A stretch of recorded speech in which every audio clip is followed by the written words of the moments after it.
Hello, are you a Christian? I have two numbers for you, 30,000 and 70,000. Keep it in your memory, I'll describe these numbers later. If you're watching me now and you happen to be a Kannadiga or a Malayali, watch this video very carefully. Call your son, daughter or parents and ask them to watch it with you. Actually, it doesn't matter if you're a Hindu, Christian or a Muslim, the video is for all of you. On 10th November, few people, including Congress, came out to celebrate Tipu Jayanti again. And as usual, bashed BJP for discontinuing Tipu Jayanti. The question is not about supporting right or left. The question is whether Tipu was right or wrong. According to a British officer, James Currie, who was held captive along with Mangalorean Catholics, 30,000 of them were forcibly converted to Islam. The young women and girls were forcibly made wives of the Muslims living there. The young men who opposed this brutality of Tipu were disfigured by cutting their noses, upper lips and ears. When we turn to the Malabar, the record is equally, if not horrifying. Here is an excerpt from the Portuguese man Bartholomew, who saw everything. Tipu had men and women hanged in Calicut. Mothers were hanged with their children tied to their necks. That barbarian Tipu Sultan tied the naked Christians and Hindus to the legs of elephants and made the elephants move around till the bodies of Kafirs were torn to pieces. Tipu imprisoned and forcibly converted more than 1,00,000 Hindus and over 70,000 Christians in Malabar region. So Christians, this was the second number for you. They were forcibly circumcised and made to eat beef.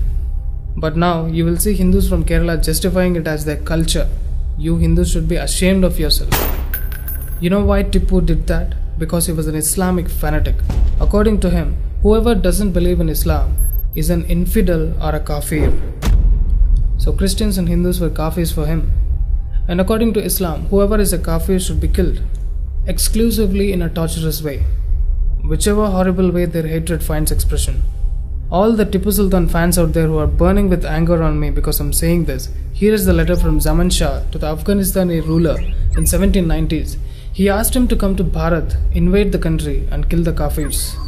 Dear Tipu fans, now just shut up, okay? I'm not making this up.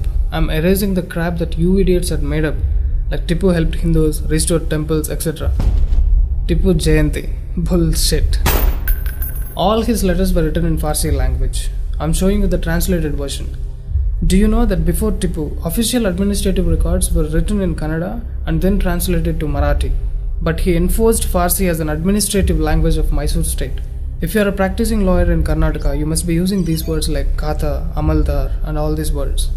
This is just an intro, okay? Now let's get into the real story.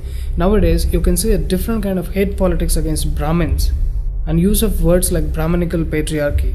Let me tell you what Tipu did to Brahmins. Tipu came to Calicut in 1788 with an army of 60,000. There were more than 7,000 Brahmin families in Calicut at the time. More than 2,000 of these were wiped out, and the remaining fled to the forests. Tipu Sultan, in letters to Syed Abdul Tulai and his officer Budruz Zaman Khan, respectively gloated that, with the grace of Prophet Muhammad and Allah, almost all Hindus in Calicut are converted to Islam. Only on the borders of Cochin state, a few are still not converted. I am determined to convert them also very soon. I consider this as jihad to achieve that object. Isn't Tipu sounding like someone from ISIS?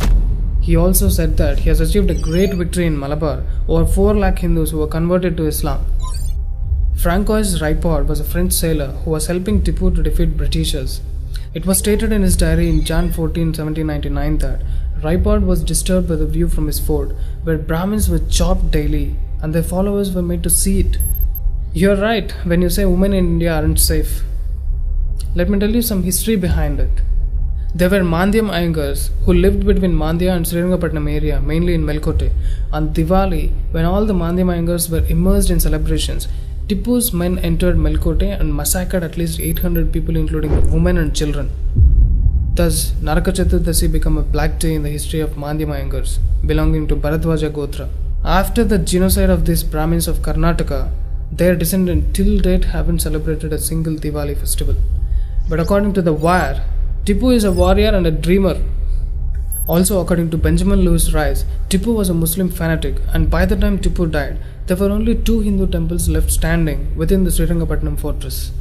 If Kerala was where Tipu Sultan showed his cruelty, Karnataka was where he showed his brutality and murderous self. So now you know that it wasn't only the lower caste Hindus who were brutalized by jihadists like Tipu. he also killed thousands of Brahmins and converted lakhs of them to Islam. Everyone who is not a Muslim is equally a kafir to them. Where do you think Muslims who come out on roads to burn down cities like in Gujarat, Delhi and Bangalore learned that skill from? In 1788, Tipu marched into Coorg and burnt down entire towns and villages.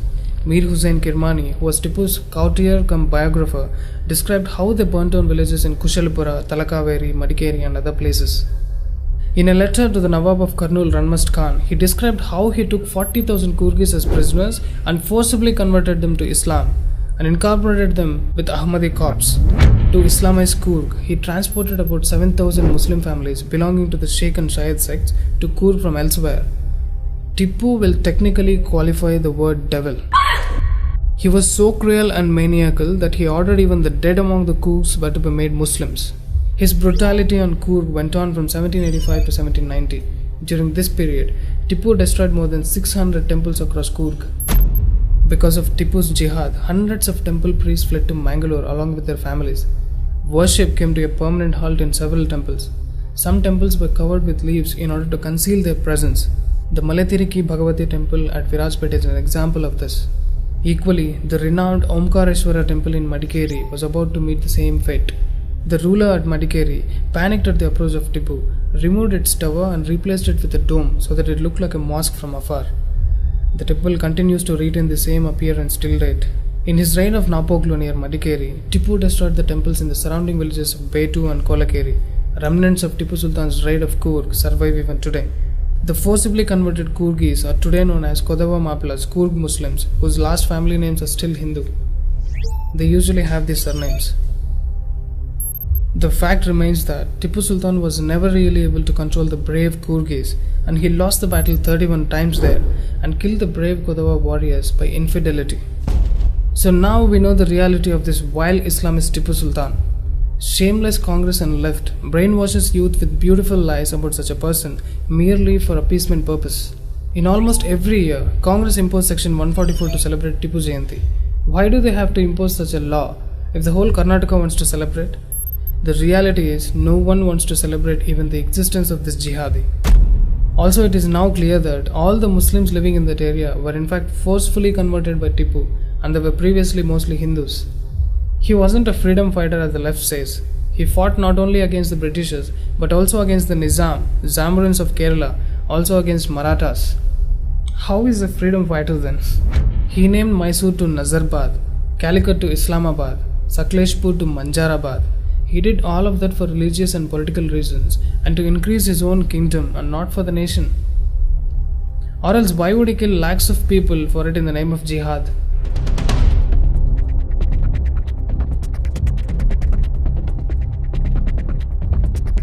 String is available in Hindi, Kannada and Telugu as well. Please subscribe to your favorite regional channel, like and share the video.